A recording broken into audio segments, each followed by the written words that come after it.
The new year brings a new session at the Statehouse. Dozens of bills have been filed, but only some of them will be considered. And one big issue that brought thousands of demonstrators to the Capitol less than 2 months ago will probably be not one that's dealt with this year. Our Ray Steele has a preview of what the legislature will be talking about.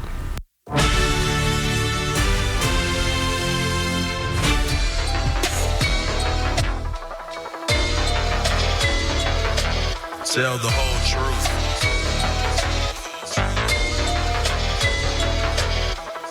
Before lawmakers even got started, the big news was retirement. House Speaker Brian Bosma, Representative Woody Burton, they led the pack in saying sayonara to the Statehouse after this current session. Logansport Senator Randy Head had already said goodbye. He left before his term was up this year. It is a short session. There are no budgets to talk about, and the focus for lawmakers is the legislative equivalent of the Double Gold Challenge. Get in the session with as little controversy as possible and get out so they can focus on winning the big championship, re-election this November. That doesn't mean there will be no activity at all, but one thing that is not likely to happen is a pay raise for teachers.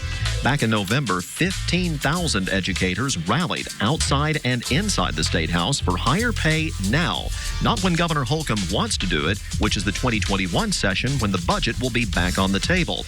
The governor and legislative Republicans have said teacher pay will not be talked about between now and the middle of March when lawmakers wrap up their work. The question is, will that mean teachers leaving the classroom to come back to the Capitol? Or will their next action day be Election Day? Another bill that deals with school funding also is not likely to see the light of day because of the Republican supermajority. Democratic Senator J.D. Ford wants to bar schools that discriminate against any student, teacher, or staff member from getting money from the state. This is specifically aimed at Catholic schools, Roncalli High School, which fired guidance counselor Shelley Fitzgerald, and Cathedral High School, which fired a gay teacher because they were in same-sex marriages. Ford introduced this same bill last year, but it didn't even get a hearing. The only other bill that could brew some debate, whether sales of cold beer should be allowed in grocery and convenience stores.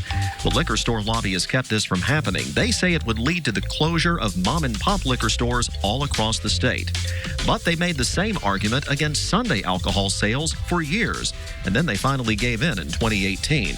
Still, during an election year, it's up in the air as to whether lawmakers would crack open an issue that could take their focus off the big prize, their own re-election, and getting back into office in 2021. Working for you, Ray Steele, RTV6.